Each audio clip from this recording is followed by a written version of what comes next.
do what we do. Welcome to a wonderful Sunday evening. This is the Show Boys, and this is the Bad Batch Companion Series. I'm your boy, Pixel Nick, and I'm joined, as always, for this series, your boy, Mikey. Mikey, how you doing? Doing awesome, man. How you doing? Pretty good. Enjoying your weekend? Yeah, it's been long, but it was nice. Finally got a few days of nice weather in there. Oh yeah, it's Definitely took advantage of it. Finally catching up with a little bit warmer, a little bit more sunny. You know, Felt like May for once. Yeah, no freak blizzards here in Ohio in May anymore. Yeah, they're banned. But yeah, I mean, thank you for joining us. Really excited for this. This is a fun little episode called The Replacements, episode 3 of the Bad Batch. Definitely, I wouldn't call it a filler, but I think it definitely falls in line with kind of like a more, I think it's about as filler as we're going to get.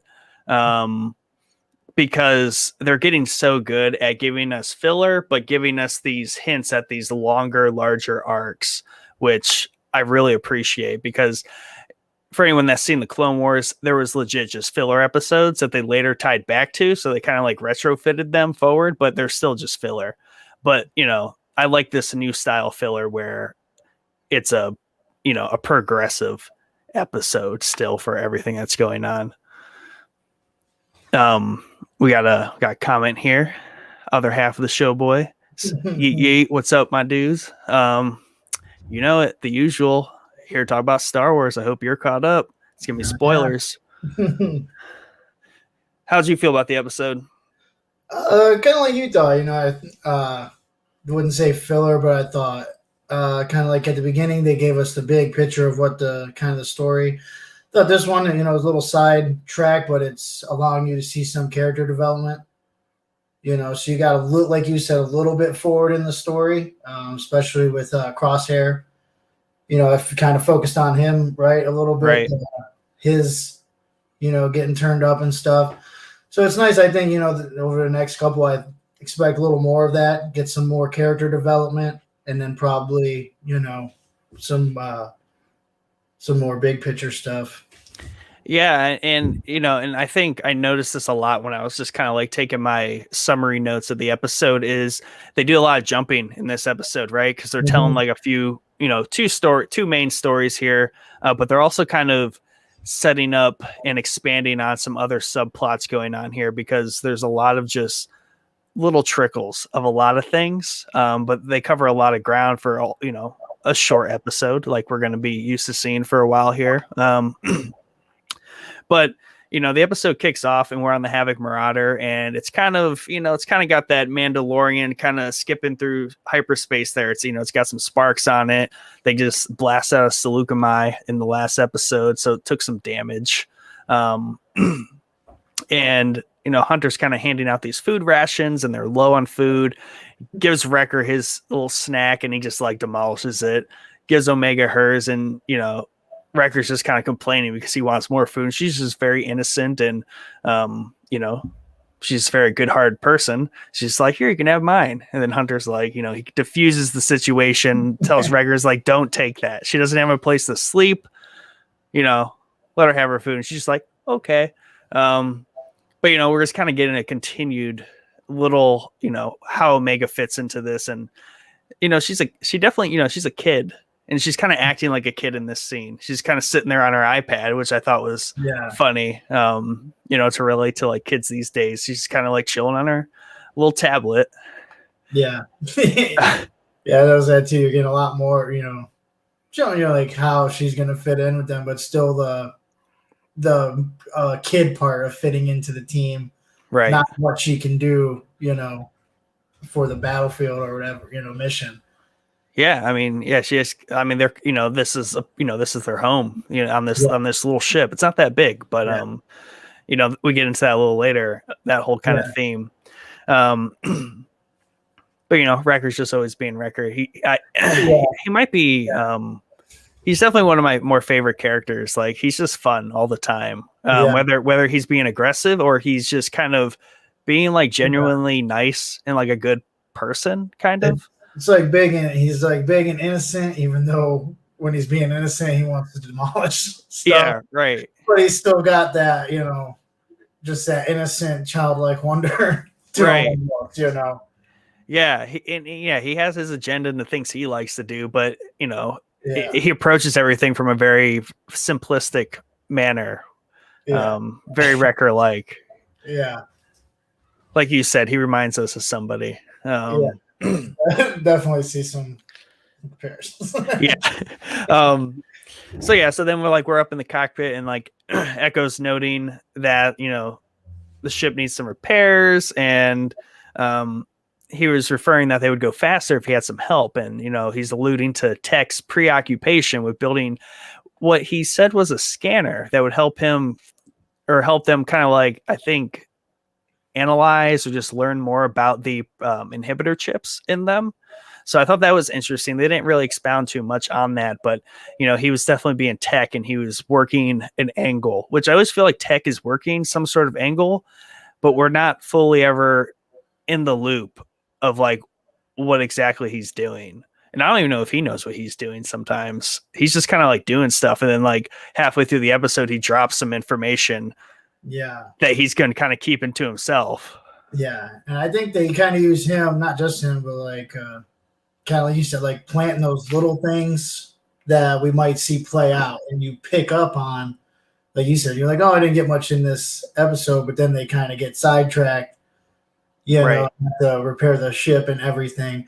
But it's something definitely the chip manipulation, is definitely going to come, Right. and be a big part of, the overall picture of the story. So I definitely think, that might be something slow, but it's definitely, curious to see what they're doing and what they're going to do with that.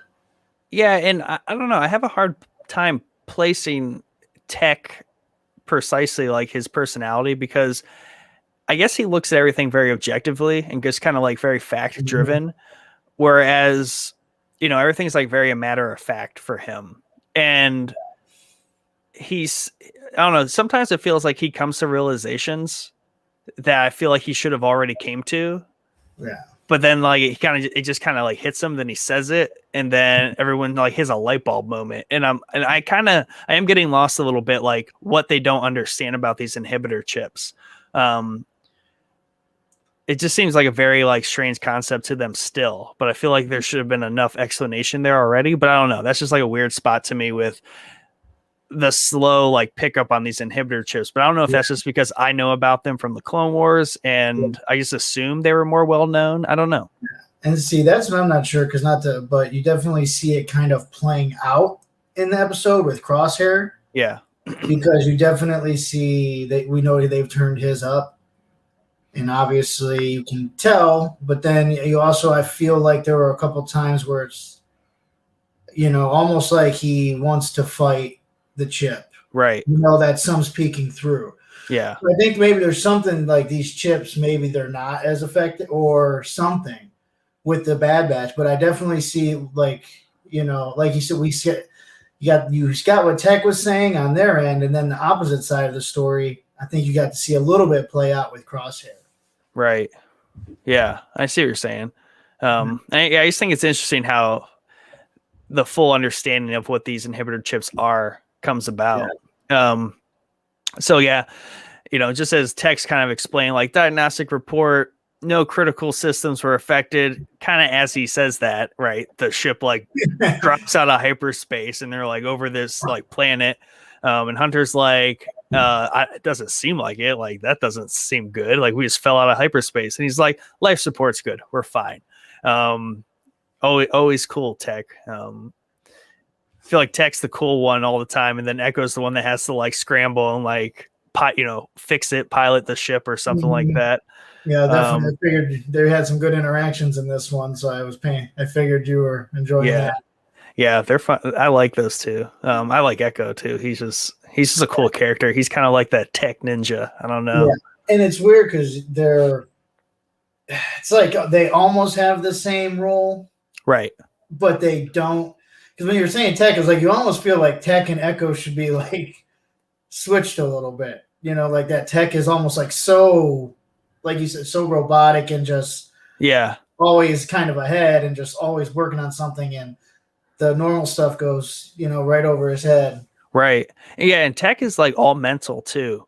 Like Mhm. he's all like he's almost all thought. And even like in action sequences, it's always some sort of very kind of like tech addressment to addressing a situation in like a very thoughtful manner. Whereas like Echo is more kind of like he's very engaged with things. Like in the last Mhm. episode, he was the one that was out there trying to like detach the coupling or the boot off the ship. He was the one that went and got the chain code discs and everything. So like he is kind of like the more active Yeah, version of tech.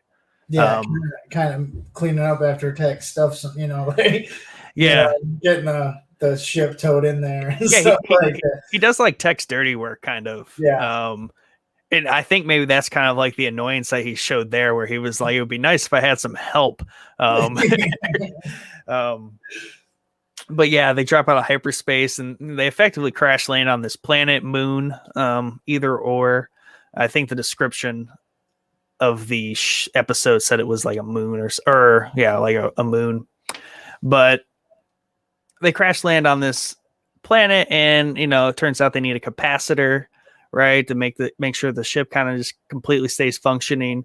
And the short of it is that Tech and Echo, they fix it, they get the capacitor back in. Well, actually, sorry. Before that, they're like, we need to get the capacitor, and then Echo or Omega pulls out this container, and she's like, "Is this it?" And it falls down, and everyone's, there's kind of like, "Oh, that's Crosshair's weapon kit," and they have this like emotional moment Mhm. where Wrecker just outright says like, "Oh, I kind of miss him," and I thought that they all have it on their faces, like they all are just kind of reflecting on the fact that Crosshair is not here. Yeah. And it kind of brings them sadness, and it's affecting Hunter, particularly in this episode.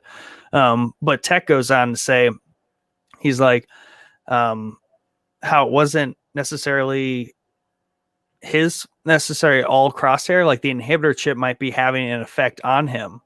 And Echo's just kind of like, it can do that, and Omega's like, yeah, that's exactly what it was designed to do.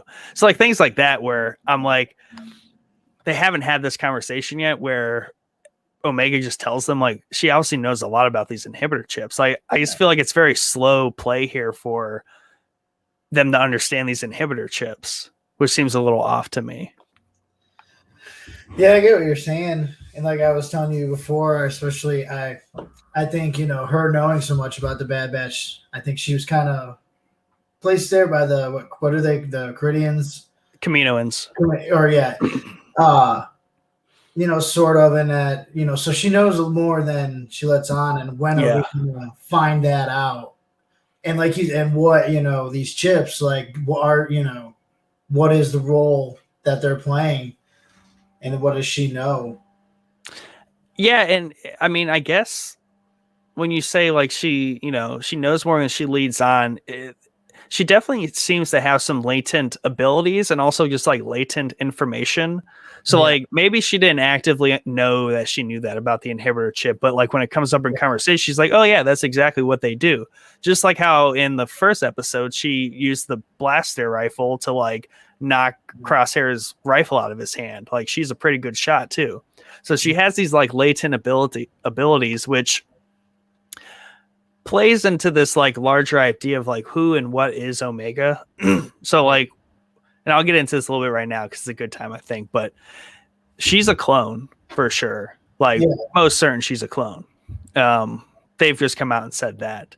She has this very she has almost like Hunter's foresight, like we've talked about, to where she kind of has these abilities that she has parts of all of them in a way. Yeah. But she's very in tune with like people's emotions as well. Because later in this episode, she tells Hunter like, you shouldn't be angry, or like, don't be angry at Crosshair. She like had that moment with Crosshair in the cell. So she has these kind of latent abilities like within her, which is very Jedi like, right? Like she's Yeah. almost like a chosen one of sorts because Mhm. of these things that she possesses. So I think I'll continue on that later in the episode, but this is kind of where my thought is going with her for sure. And maybe this was more apparent earlier to other people, but it's definitely slowly more pieced together for me. Um, I mean, what about you? I mean, Yeah. knowing a little less about Star Wars and like maybe the grander plot they might be driving here that I have ideas about. Like, Yeah. I mean, you kind of get like the same vibe. Yeah. I think before we went on, I had asked you, I was like, I don't know if this makes sense or not. I was like, because I know she's the clone, just like the Bad. I was like, I feel like she's a clone of a Jedi, or something like that. Right. But I think, when you know she's the fifth and that what Echo would not be, Correct. and stuff like that. So you kind of think like, oh, you're just thinking Bad Batch, she's one of them. But then, like you say, start noticing these differences and, on her personality and stuff like that, and being more in tune with people's emotions and trying to connect with everybody. I was like, I feel like they tried to clone, a Jedi. Right. And then not to make it, but so say if that she was and Order 66 was carried out successfully, then what the Empire has the Last Jedi, and if they have her chipped to where they can control her, they would have a clone of, technically an Omega powerful weapon. Right. If she was the Last Jedi left, or clone, Yeah. Yeah, definitely. I mean, yeah, that's one way to think about it. And I think that plays into my thoughts on it. As far as some like a later plot point here, which I think we'll get to, about the Kaminoans, because they even in the past episodes, they have their own Lama Su and I think it's Lana Se is the other one.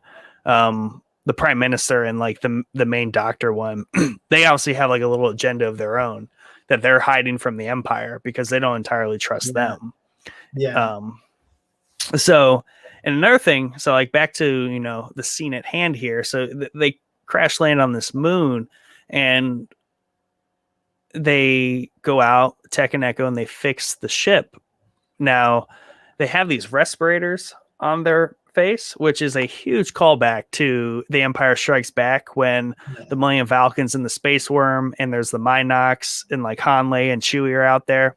Mhm. Well, that was cool to me that they threw that in there. But then when I was thinking about it, this whole episode kind of plays out like that movie does.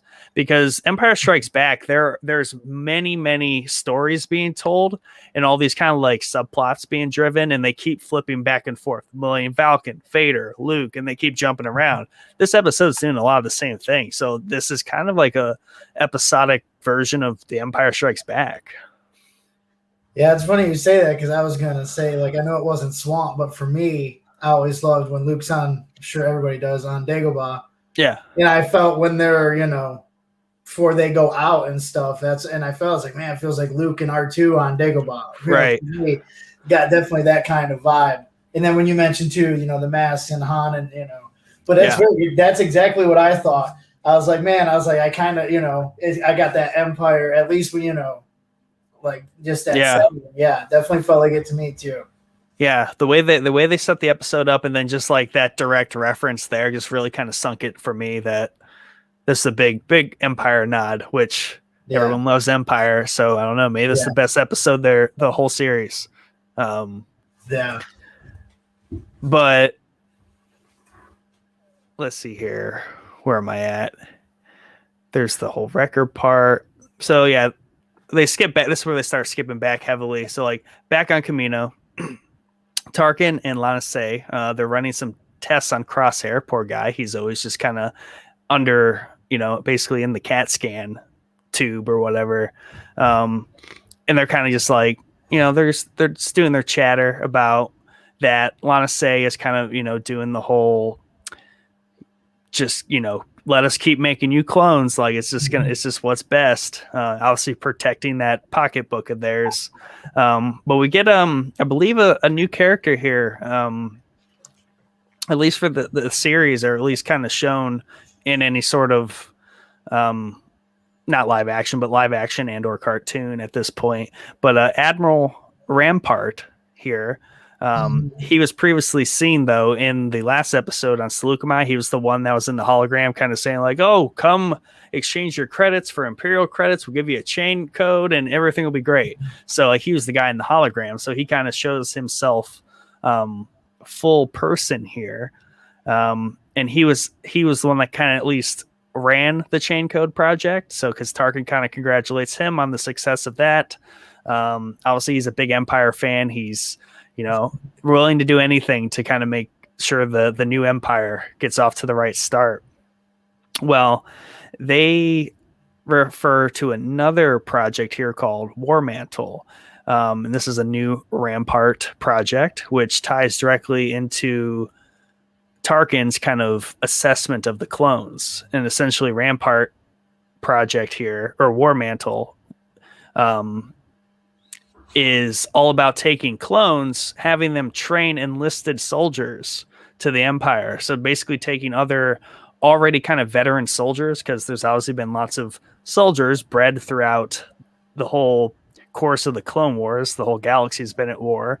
So basically the Empire is saying, and what Rampart's saying is, like, we should enlist these soldiers who voluntarily, willingly want to enlist for the Empire and have them basically be trained up by these elite clones. So it's kind of like a middle ground, which obviously the Empire is just nefarious and they're always up to no good, but at least it's presented as a middle ground. We'll still use clones, but we'll also use enlisted soldiers, which I thought was an interesting idea, because they're definitely going to have to address this, because ultimately we know that the clones are phased out, but this is basically going to be telling us all the nuances of how that went down, because you still have clones one day and you have a whole entire enlisted force the next day. So this War Mantle seems to be like a little bit of a middle ground for them to kind of go through there.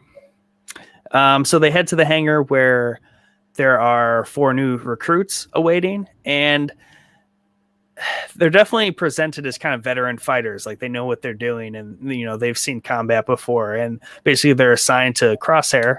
And Crosshair's made the commander of this new squad, the new batch, basically. I guess I'll refer them to as, because we're gonna do some hopping here pretty soon.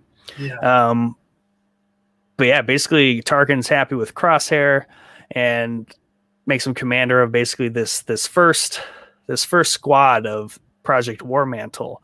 And I couldn't confirm it, but the dark-haired female character of these 4 looks a lot like the commander of the Inferno Squad, which is from the Battlefront 2 campaign. So I looked it up, and I couldn't get like a confirmation on the internet that that's who that was, but it looks just like her. I don't know if the age would be correct though, or anything like that, but I would definitely say this is like an early edition of that concept. An Inferno Squad is like a super elite force of stormtroopers, but they wear black armor like they do in this. So I just thought that was very interesting. I don't know if they're kind of setting up that little storyline there. Yeah. Wouldn't be surprised, because they actually he's like, they are an elite squad, right? So they kind of emphasize that. So that I haven't played that, but that would be a cool connection if that turns out to be the case. Yeah, I saw that, and I thought I would get something on the internet that would just outright tell me, like, or at least on like the like Wikipedia, where it's like, oh yeah, she was first seen now here. Maybe it's just not up to date. We're just that far ahead. Did you check to see like what it was credited as on IMDb or anything? No, I didn't. Oh, like if it was voice acted by the same person?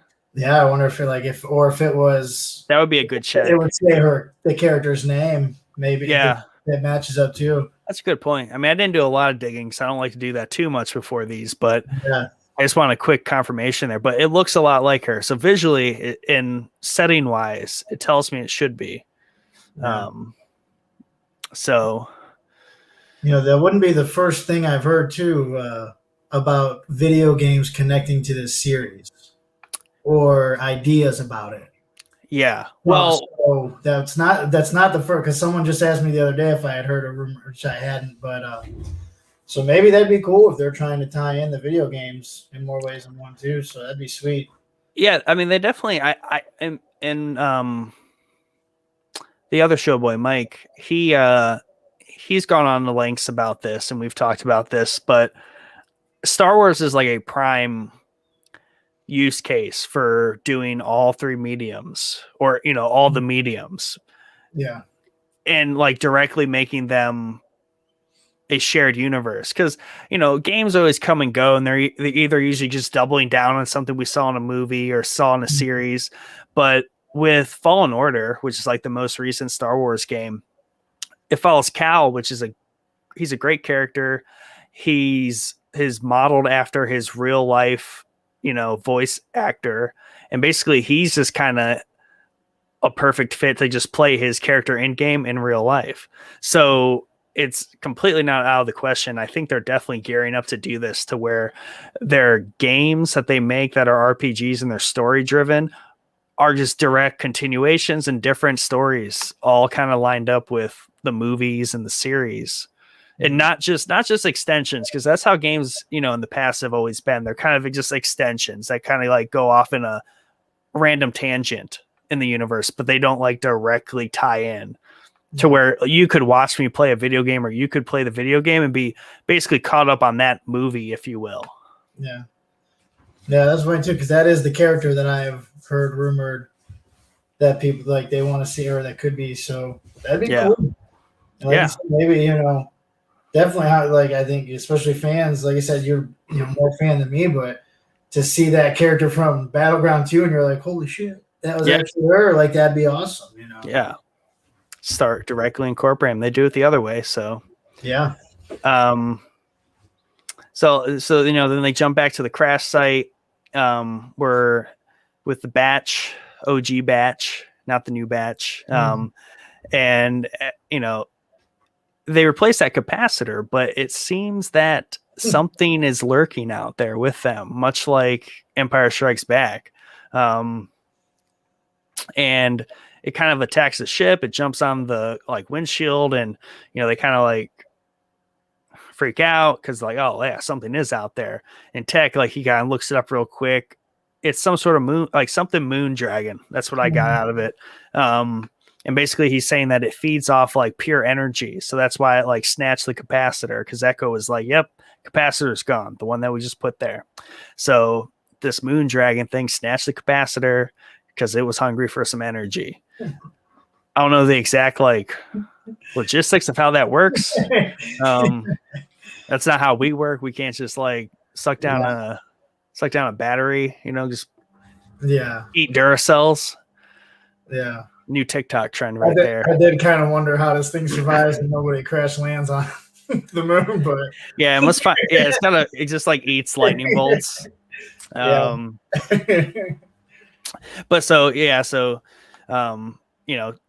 Tech and Echo, they're gonna stay back, repair the ship. Hunter's gonna go after the dragon and get the capacitor. Wrecker randomly just has like a headache, like his head hurts or whatever. We've been there before. And he can't go, so Hunter tells him to stay. I think he wanted to go, but Hunter told him to stay. So then Omega's like, can I go? Like, I want to go. And Hunter's just kind of like, yeah, nah, like that's not a good idea. And she's basically says, she's like, I mean, I'm a part of this squad now, right? And they all kind of look at each other and they're like, yeah, checks out, makes sense. So she's kind of like working her way and to be like a legitimate member of the squad, which is a nice little growing point here for all of them. Like, she's not just the kid that takes along. She's legit someone that can join Hunter on tracking a dragon on a random moon. Yeah, like we said earlier, them showing the little kid part, and then they kind of did a good job of just transitioning, to showing her how she fits in the other side too. Right. When they got to go do this stuff like this.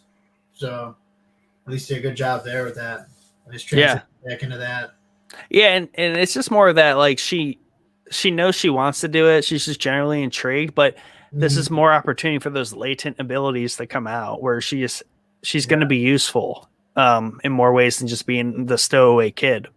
Yeah, she just never she hasn't said no to anything, right? Or even has to really be asked. She's just like, oh, I'll do that, no matter what it is. Like, in the jail cell. Oh, I'll fit through there. Yeah. Just Or yeah, and then in the last episode in the kind of like the shipyard where she's just like she didn't even say anything. She just took the chain codes and like yeah, ran. She's like, this is a good job for me. I'm not even gonna ask. I'm gone. yeah, So she's like she just had her latent ability. Another one is that she's a leader or like she yeah, makes decisions on the spot. yes, So we jump back to Camino and we get some dialogue from the new recruits because they're kind of like in a little test lab room. You know, they love running tests on people. And, you know, we kind of see a little bit into these characters. And, you know, definitely it's like a general sense of they're jaded from years of war and conflict.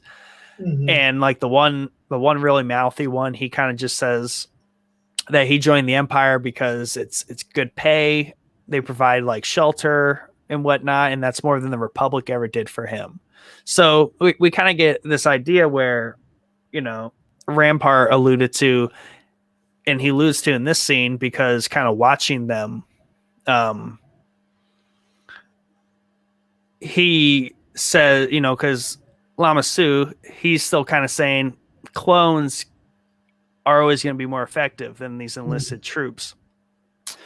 But Rampart's point is that maybe there's more, or at least a good replacement for that, right? Clone factor for the fact that these recruits willingly have enlisted to the Empire. So there's like a certain sense of loyalty or, you know, they're paid kind of, but like they want to join. You know, they're not like clones where they're almost forced, you know, by chips or by programming or just because they're raised and bred to do it. So he's kind of looking for a different, more organic like type of loyalty, which is definitely interesting. And it makes sense. And like I think you know, we were talking about in the last episode that, you know, they don't need exactly like highly precise soldiers anymore. They just kind of need like a police force. yeah, Just to rough people up and tell them get in line. Yeah, they just want to force someone to forcefully keep the peace. Right. So yeah, and Lama Su, you know, he's just kind of like he's the prime minister of Camino. He doesn't have time to like sit around chit chat about things. Like he has his agenda, so he kind of like walks out of the room as Tarkin, you know, basically gives the order to have the new batch go retry the mission on Onderon to take out Saw Gerrera's people. Basically, you know, let's see if this version of the squad can do what the other one couldn't, where the clones failed. And, you know, in this, you know, Lama Su's walking out and he's, you know, his gears are turning. He's thinking, he has an agenda, right? He's listening kind of, he's like listening on the way out. He's like, I'm done with this conversation, but I'm still like listening to what's happening here. Cause he's still trying to figure out what's the Empire willing to do here. Like they legit just going to stop making clones and where does that leave us? So interesting interaction here as he kind of just like passes out of the room or walks out of the room. So they jump back to the Bad Batch and Hunter and Omega are tracking the dragon. And Hunter's just kind of explaining his unique ability. He's able to track things because he has heightened senses and like better perception. And he's like, Tech and Wrecker have the same thing. And then Omega's like, and Crosshair. And then like Hunter just like kind of gets like angry or quiet about it. And this is where she goes. She's like, you know, you shouldn't be angry at Crosshair because, you know, because of the chip and everything we know, it wasn't necessarily his fault or all him. And Hunter, right, we get a little bit more about Hunter here where he says he's not angry at Crosshair, he's angry at himself because they don't leave one of their own behind. So he just feels like this this, you know, military captain commander thing, this ownership where regardless of what Crosshair was doing, they still left one of their own behind. That's never acceptable, even when one of their own is trying to kill them. Yeah. Sorry, I have a cold right now. So this is where they set up something I, you know, we kind of saw coming, and this is where they kind of set up when Omega's like, don't worry, like we'll get him back, right? So this is setting up, foreshadowing the fact that obviously somewhere in this season, maybe they're gonna reconcile or save Crosshair, which I kind of saw coming, right? And it makes sense for them to finally kind of insert this bit of dialogue, because I mean, ultimately, he's kind of like the boss, the final boss of this season. Yeah. So they're going to have to somehow confront him at some point, and definitely their agenda is to save him, whereas his agenda, as we've seen, is to kill them, but he doesn't want to. We know he doesn't want to, but it's that inhibitor chip, right? What's it going to boil down to here? So simultaneously, while we get this kind of hopeful outlook on Crosshair, we flip back to Crosshair and the new batch aboard their new class shuttle, and they're headed toward Onderon in quick haste. They're on a mission, and Crosshair loves missions. So quiet as always, and never like very social or he never feeds into things really. That the mouthy recruit was basically questioning, is like, why they put the clone in charge? Like, he's just a clone, and he was basically like, enjoy being commander while it lasts. And Crosshair's just like dirty. It's like dirty staring him down. Like, it's like, I'll kill you. Yeah. Crosshair does not care at all. No. So I thought, that it's an interesting interaction, because Crosshair is just obviously always quiet about things, but the way it's almost like he let that slide because he's like, I know I'm going to get an opportunity to kill you later or something like that. Like you could see it, like he's going to justify his revenge for that comment later. Yeah. So they're headed back, and they land. They find basically the remnants. I don't know if it's the exact same camp, but they find part of Saw Gerrera's squad or people. At least the same group. Yeah, I was wondering that too, if it was the same planet and stuff. Same planet that they mentioned. Saw had left. Right. So he wouldn't be there during the unfortunate circumstances. Yeah. So I don't know if it's the same camp or not. I think it might have just been like the same group they were tracking. Yeah. But they kind of ambush him. A firefight ensues. And at this point, the battle starts, and they switch back to Hunter and Omega stalking this dragon. But this dragon kind of like pounces on Hunter, knocks his mask off. He can't breathe because of the atmosphere. And it kind of like scurries away, but Omega like grabs the mask, puts it on, stops him from dying, but he's unconscious from not being able to breathe for a little bit there. So she basically, once again, takes it upon herself to save the day and complete the mission. And she grabs his blaster pistol, and she heads off to track the dragon. And she follows it down into its like little burrow and catacomb home thing. So, just getting little snippets. This is where they're like jumping back and forth a lot at this point. So like back on Onderon, the firefight between Crosshair and his new troops here and the insurgents is going on quite intensely, but ultimately they overtake the insurgents because they're still precise. They're still pretty lethal. One of them's got a flamethrower. At first I thought there was like more than just the 4 or 5 of them, but it wasn't. There's just them just like trashing this place. And they like start to take off. And what is it's like a police vehicle basically is what the ship is. I don't know how it ended up there. I think the Republic used them as kind of like little drop ships and stuff, but they try to take off in there, but Crosshair like snipes the pilot through the glass. Yeah. Takes it down. Lethal as always. And they surround who's left here, and basically they have like a soldier or two from Saw Gerrera's camp, and then they have like a little grouping of civilians. And Crosshair rolls up, and we got like the full squad in view, and he asks the troops like, where's Saw Gerrera? And they're like, don't know, not going to tell you. He's like, well, you're useless. Just shoots him. Yeah. And then he turns to the civilians and he's like, well, what about you? Do you know anything? And they're like, we have no idea. We're just getting transport off of the planet. So this was a lot like the last episode where we just have normal people trying whatever they can do to get away from the Empire, right? Off of these planets that are being occupied by the Empire. So Crosshair, not the answer he was looking for, basically says, okay, well, then you're useless to the Empire. Like, you serve no purpose. Goes to kill him, but the mouthy recruit here basically like just cuts him off, and he's like, they're just civilians. Like, we should just take them in. He's like, those aren't our orders, right? The orders were to wipe them out. And basically, the recruit continues to kind of just like ignore this because he was like, forget our orders. Probably not the best thing to say to Crosshair in this state of mind. Like, forget the orders. Like, no, that's exactly what Crosshair is not going to do.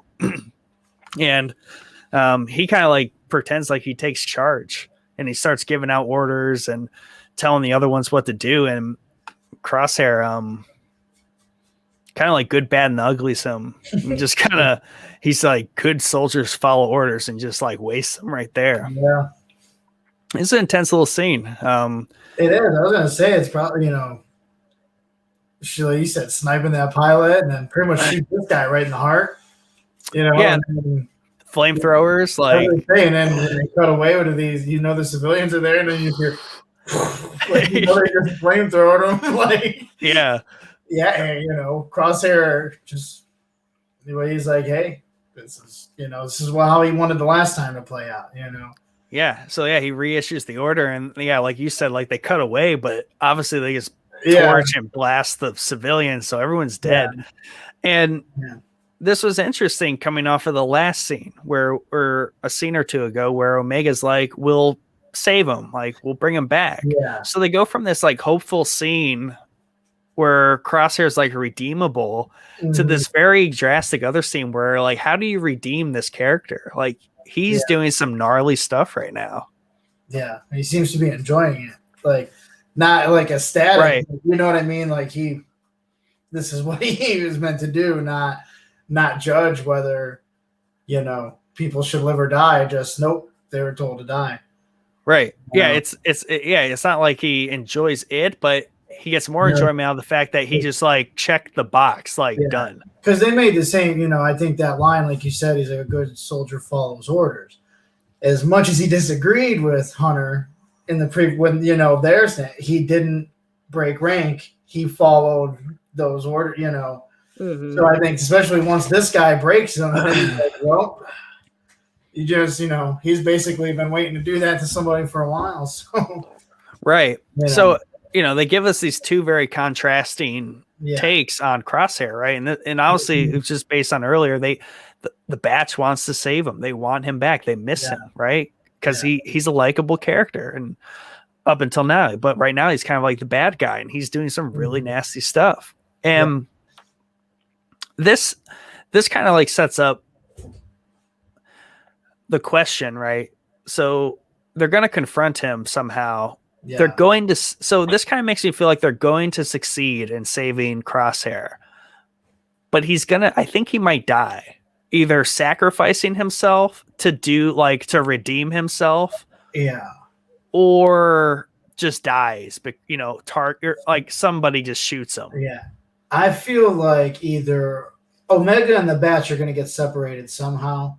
Okay. And I feel like they would have to rescue Omega. I don't know and then that's where they would encounter Crosshair again. Right. Probably on a ship, kind of like where Luke and Vader, in the big, or something like that. And I would imagine it's going to come down. I would say either Omega or Hunter trying, to get to Crosshair.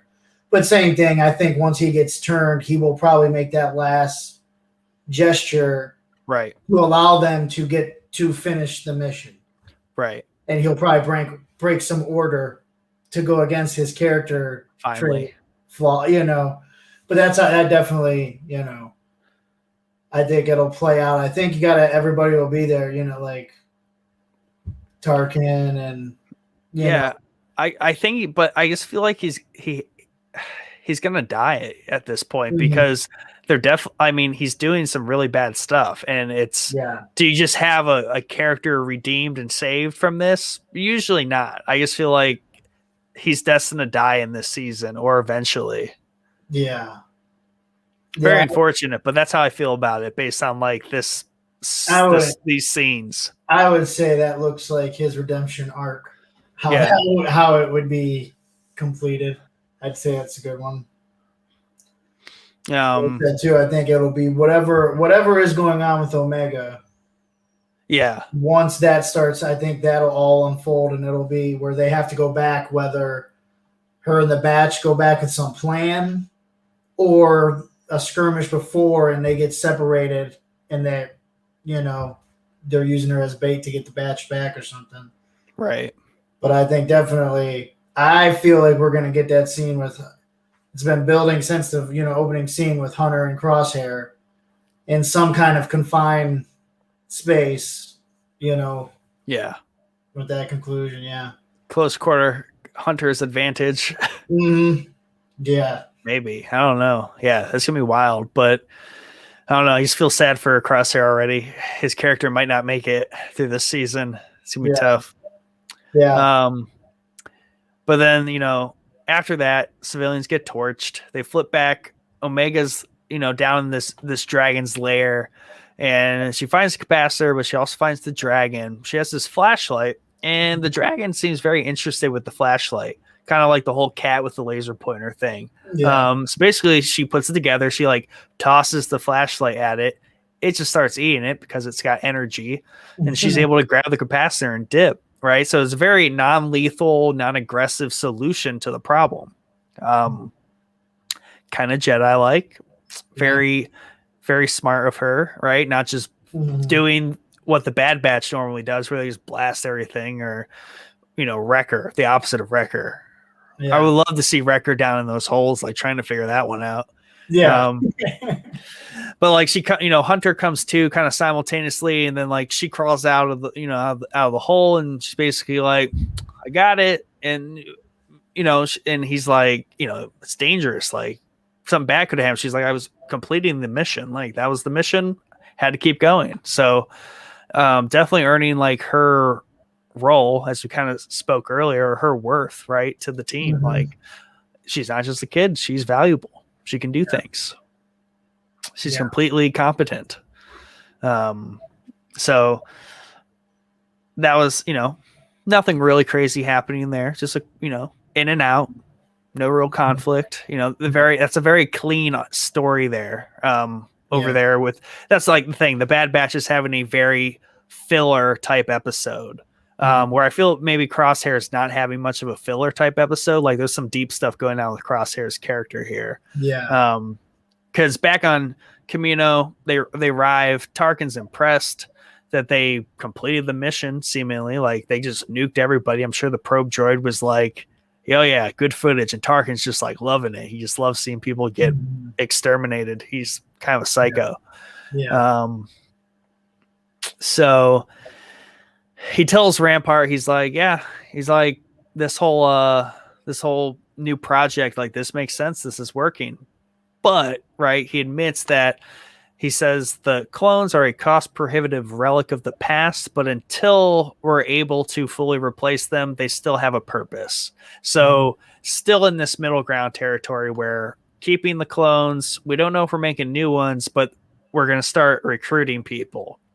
So that's the lay of the land there. And that's kind of like Tarkin. I mean, I don't know. I don't know if this is the last time we might see Tarkin, because he kind of hands it off to Rampart. He's like, I don't know if he just deemed him admiral or he was already admiral. He's like, all right, you're in charge basically of this project now. So I don't know if this was the departure of Tarkin and just now Rampart is going to be the main bad Imperial officer at this point. Not sure. I just thought about that. I felt like he was handing them off. I was going to ask you that too, but then I kind of thought, I was like, well, where they're at in the stories and stuff, it felt like everybody was moving up in their titles, right? Yeah. Palpatine becomes emperor. Right. Larkin moves up. So that's what I kind of thought, that they were kind of showing that too, like Yeah, so because they were making him, he was making him admiral there for the mission being a success. yeah, that might be the case, but it definitely makes sense with Tarkin's character because he's very much a very high ranking official, even at this point. And it doesn't make sense for him to spend too much time mingling on Camino, just kind of figuring out if the clones are worthy or not. So I feel like he spent a good amount of time to oversee the events here, and he's going to go on and do other things in Star Wars. And this might be the placement of Rampart as like the main bad guy, who's kind of like Crosshair's handler. Because Tarkin's a very big character in the Empire, so I don't see him spending too much more time in this particular niche. Yeah, that makes sense, and I felt that too. Yeah. Like I noticed, it doesn't seem like he notices that anything is special about Omega, right? Because he's not concerned about her and Bad Batch's whereabouts Right. necessarily. He's more just concerned that, hey, they killed those insurgents. Yeah. We wanted. So I definitely think that he doesn't really even know what Omega is. So I wouldn't be surprised if you do see him disappear for at least a little while, and then Rampart is running the show. Right. Yeah. Things. Yeah. And what you're saying there about him not realizing about Omega, I don't think anyone knows this about Omega except Lama Su and Lana Se. And we have a little scene with just them, which is, getting more frequent, but still kind of rare. We don't get a lot of screen time, at least together talking. And they're basically saying that they need to find a way to make sure the clones remain useful, right? Because they don't want to get cut out of the Empire. But they allude to this next phase and Lana Su's experiment, which we can assume to be Omega. And basically the experiment is to produce a superior clone. And they were noting that Jango's DNA is degrading, so they can no longer really use Jango's DNA much longer to make new batches of clones. So based on the description saying that like clones are technically Kaminoan property, we can do whatever we want with them. So they're taking some DNA from existing clones and they're trying to make a superior clone here. So this definitely alludes to Omega's role in this. And like you were saying, they're probably the only ones that realize anything about Omega or who she is or what she is.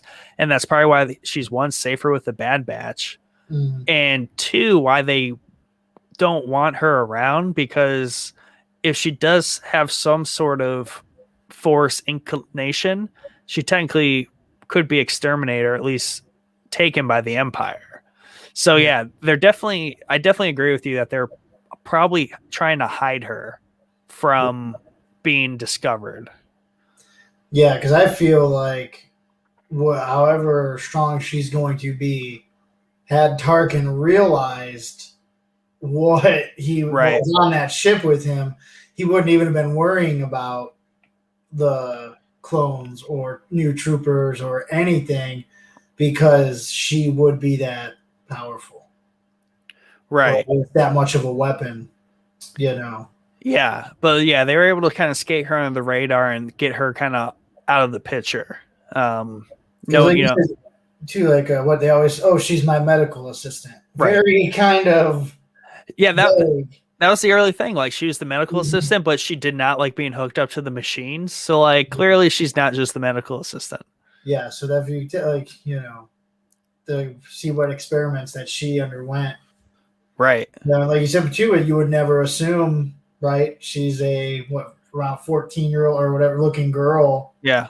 You would never suspect, right, that she would be, something like that. Yeah. So yeah, it'll be interesting where they kind of go with that. And like, I don't know if Omega's just like part of it, right? And they're going to make like a new one, like a new clone, or if it is her. So it'll be interesting to see exactly how literal and what part of it Omega is, right? Is she the next phase? Is she just like a precursor to that next phase? Yeah. Lots of questions there, but I do like that we're already quickly getting a little bit more insight here. Like they're not wasting much time kind of building now the branches that this show is doing. Yeah. And then the fact too that like they're not in a hurry to get her back, like, oh, we haven't run all the experiments or everything. I Right. feel like she is already at least to a point where they know, like Right. that she's going to be super powerful. Yeah. And she's probably with the better people to make her become that, being the batch. Yeah, because if she's there and they were to figure that out somehow and the Bad Batch isn't there, well, then there's no one to protect, Yeah. stop Tarkin from taking her. Yeah. So now, at least with the Bad Batch, and kind of like they're protecting her. Yeah. And as an aside, and this is like a long shot speculation, that's kind of like the most encompassing arc for Omega that I've seen. And it's the idea that Palpatine later in the Star Wars like universe, he's really big on trying to produce a new body for himself, right? Mm-hmm. But the trick is always having a forced re-engineering a force sensitive being for him to pass his essence to, which is basically the entire arc of the episode 9, The Rise of Skywalker. So I've seen some people talk about the fact that Omega was a very early project that he had the Kaminoans to work on to produce a force sensitive clone. So she could be, and they touch on that in The Mandalorian as well. That's why they're after Grogu, because the Empire is trying to create a force sensitive being so Palpatine can be revived effectively. So that's one thing that I did see, past couple weeks, people talking about that she might be a very early attempt at this, which would explain a lot of her abilities. Yeah, that would make sense because if Tarkin knew, well, if they found out that's what she was, then they would, right? Be after her. Yeah, because Palpatine was always had a way with not telling anybody anything about it could be Palpatine could have directly ordered the creation of Omega, and Tarkin or anyone else would never know about it. Kind of like a confidentiality thing that Palpatine rolls around with, it's like a need to know basis with that guy. So like Tarkin's very much like a governor, military officer kind of person. Like that's a little out of scope for him. If it doesn't apply to like the military directly, it's kind of like a side project for Palpatine. Yeah. But that's like a long projection idea. Yeah. I don't see Palpatine could come into play if that is like her purpose, but I don't know if it's that close of a connection. Yeah. But I thought it was an interesting thought. No, it definitely is. Yeah, I definitely see the Force being something to do with her. Yeah. She has Jedi-like traits. Force user-like traits. I will say, if she's meant to be a Sith replacement. But a couple scenes here to finish out with. So we get the new batch, the return to the Bad Batch's quarters. Crosshair walks in. I thought this was a nice little scene where he walks in, he just glances at the tallies on the wall of the completed missions. He doesn't do anything with it because I think that was always Wrecker's job, because he was the one that was super excited to like scratch the next one in. Yeah. But he kind of just glances at it. Obviously probably feels some sort of way about having completed a mission. He's happy or satisfied, but 2, he just did it without his squad. Like that was the first mission that he completed without his boys. So then he kind of sits on the bed, and like you were saying, he has that moment of fighting it or at least questioning it. Like he just still does not feel completely settled with what he's doing. Yeah. I feel like that was like the first time you almost, and it's very little, but you almost feel like he had some internal conflict Right. about it, going on and separating with him until I don't, and you see kind of like you said, where she's like, we can save him. And you're like, what are you going to save when he's just ordering a massacre of people? And this is maybe the first glance at just almost like leaving just a little something you like in his eye to where maybe he can fight the chip, or what is the chip and what's Crosshair. I think you definitely, like you said, you can tell, like, for somebody who it's just business and he's just a soldier carrying out his missions. I think he definitely probably felt something when he walked in that room that he wasn't expecting to feel. Yeah, I mean, he saw the tallies, completed the mission. That's a familiar feeling to him, but one, it wasn't with his boys. But then he sits down and reflects on the day, and he did some really like messed up stuff, and I think he knows it. Like, he doesn't look like he completed a mission, right? Yeah. He's like, I followed orders, but that really sucked, huh? Did I really complete the mission? So it's probably Hunter in his head, like talking, and he was like pissed. He was like, man, not happy. So that was a nice, just more of a Crosshair episode for sure. Like we cover some ground here with what Crosshair is up to. But they finish out the episode back on the Havoc Marauder, and they got off the moon, put the capacitor back in. They must have recharged it because it looked like it was dead. But miraculously, Wrecker doesn't seem to have a headache anymore. He just feels fine. So,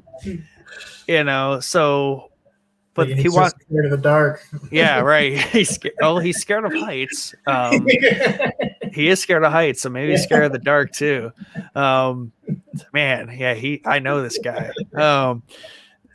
But he wants to show Omega something, so they go to the back of the ship, and he essentially, it looks like he took the rear like gunner position of the ship. It looks like it's got window out space. It looks like there's a gun mounting, but made a room for Omega.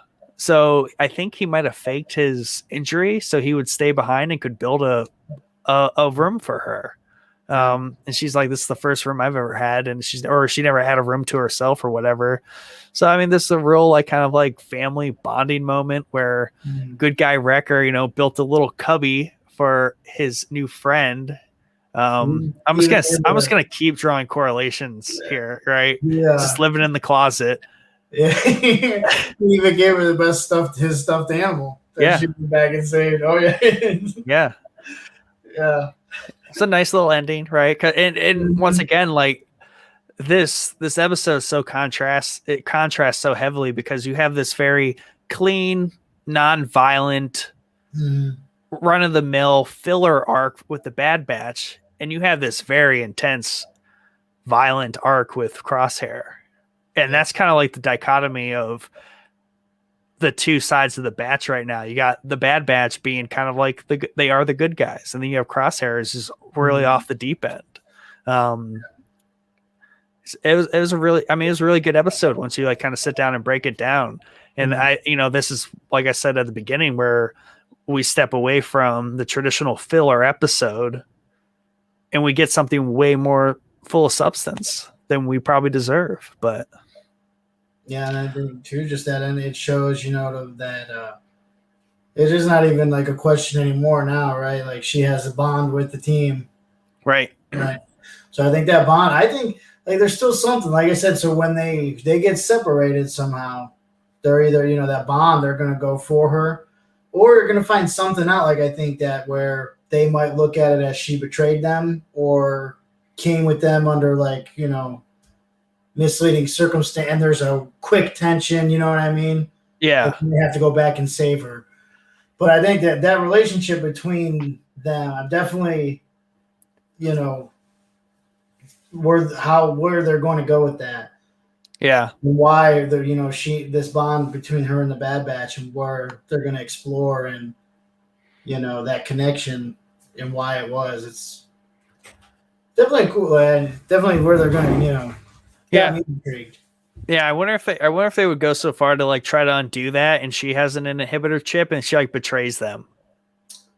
Yeah, and that's what I'm wondering too. If because they actually, that's what I was thinking. Like, did she talk about her chip at all, or does No, Tech say that she has one? no, they never allude to her having a chip Well, or and not. that's what I'm wondering if the prime minister and the doctor can like tune hers or anything like that. I would say if Because anyone, yeah, it's them. they would be the only two, right? Like we Yeah, saw Tarkin and them mixed with Crosshairs. Well, they don't even know that this little girl really, nope, they're not even paying attention that she's missing right. or Yeah, could have a chip that, you know. So if there is or anything, then it would be them. So, you know. yeah, and that completely plays in the fact that she's like completely innocent, and she just has a general latent intrigue about them. Yeah. But like, what if a lot of that is programmed, like really subliminally for her to like complete a mission here, whatever that might be. Yeah. Why they would want to do that necessarily? Because right now the Bad Batch are everyone's enemy, or at least they're like neutral ground. They're the enemy of the Empire, but the Kaminoans are, you know, they're neutral. They're a business, so it would be for some sort of And then advantage for them as a operation. and that's why I said like they just don't seem concerned when she was missing, right? Yeah, Because they probably Alana Stay let her go. yeah, and that's what like I think they probably know where she's at. I feel like they got to have the chip or some kind of tracking. Yeah, you know, and like you said, at the moment, that's crazy. They put these chips in their heads that basically can control them, like mind control, but they don't got GPS or like a tracker on them. They gotta like, yeah. It made it too heavy, or like it was too much. We couldn't afford it, so we just left the tracker out of it. That would have been really handy, but yeah. Like we didn't think about it. Kaminoans are not humans. Tarkin would have been like, "Can you track it?" Like, he's probably like, "What's the point of the chip if you can't track it?" Yeah. Yeah, I'm thinking, but that's what I mean. She's valuable to them, like you said, in some capacity, right? Yeah. Whether she is the next one where they could make the batch of clones and stuff off of, or whatever, her role to them is way more valuable than anyone else's leading on to. And I think those two characters really know. I don't even know if Omega really knows. You know, Omega does. I would say she does not know. That's what I don't. You know, she knows about the chips and stuff, but it doesn't even. She probably doesn't even dawning on her when she's talking about it that she has one. Yeah, she's kind of, now you got me thinking. She's probably going to be like some sort of. She's going to turn into some like insane like assassin or something. And that's what I kind of thought too, like that they might turn Crosshair in time to help stop her because they've just turned her up to batshit crazy later on, and she is. You know, they had no idea that she was this powerful being. Yeah, it's gonna get darker, which I love. I mean, it's a pretty. And out of 14 episodes, we're in 3, and I mean, we already got look at Crosshair just slaughtering people. So pretty much. So I definitely expect some real serious and powerful tones to come throughout the rest of these 11 episodes. We got left 12. Yeah, they're getting right to it. I mean, it's going to be a pretty hefty story arc here, and I mean, knowing that there's 11 more still, I mean, there could easily be like a mid-season type finale thing where there's a really big event then, and then we get to a secondary arc, like where Crosshair flips and he's back in the batch, and then they're going after Omega because she's been mind controlled back for devious efforts or something. So there's a lot they can do, but I mean, they're definitely giving us a lot to go off of, which is exciting. Yeah, definitely. Like I said, it's at least like there's multiple things that sound possible. Yeah. So at the very least, I mean, they got me guessing at least, like, Yeah, and I wasn't know what to expecting and stuff like that, but I definitely was like look forward to it every week now. And I mean, that's the great thing too, is like you're the Star Wars outsider and you're expecting in the right directions, like with things. Yeah. Already, like anyone can watch it and like kind of feel like what's going on. You don't have to completely know everything about Star Wars. Yeah. No, I think they definitely do a good job, which not all projects do. Maybe if the story still wasn't told how you wanted, like connecting. If you can connect to the characters, Yeah. you can maybe overlook some plot holes or something like that. But they do a good job, I think. Or maybe it's, me and you wanted Star Wars, but it's like our crew, Yeah. so we can draw the correlations. But I mean, I'm able to connect to these characters, Right. Get sucked in. Yeah, it's good. But, it's not just a cartoon. It's dark. People get flamethrowed to death. Let's keep laying back on that. It just, kind of, and I thought too, because I'm not, obviously haven't watched all the Clone Wars or anything. I was expecting more kind of Saturday cartoonish, and it's kind of just like watching one of the movies. Yeah. Just animated, good animation.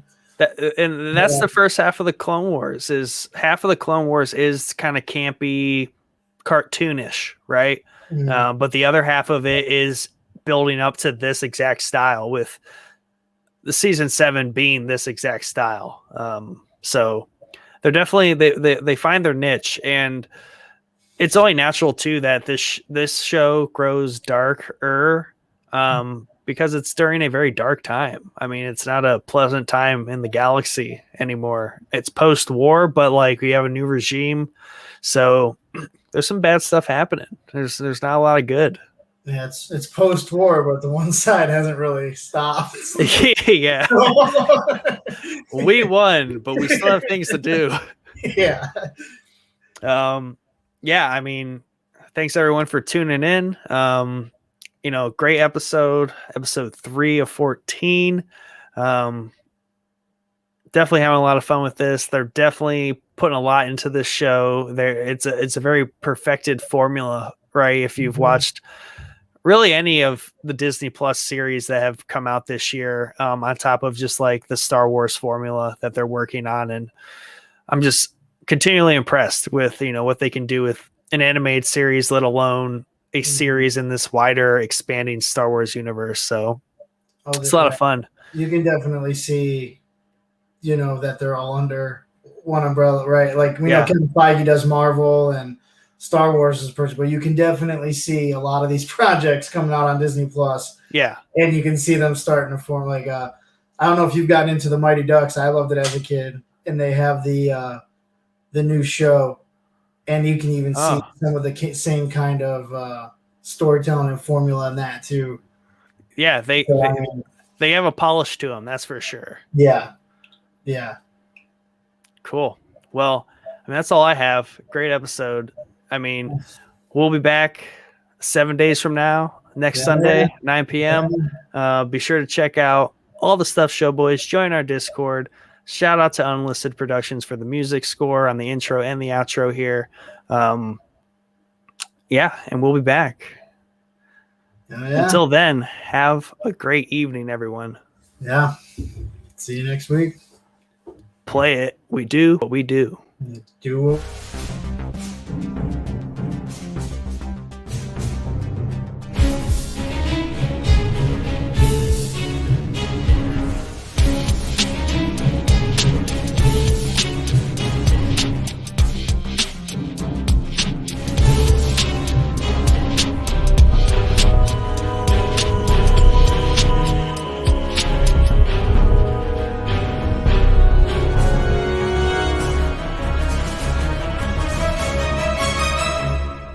We do what we do.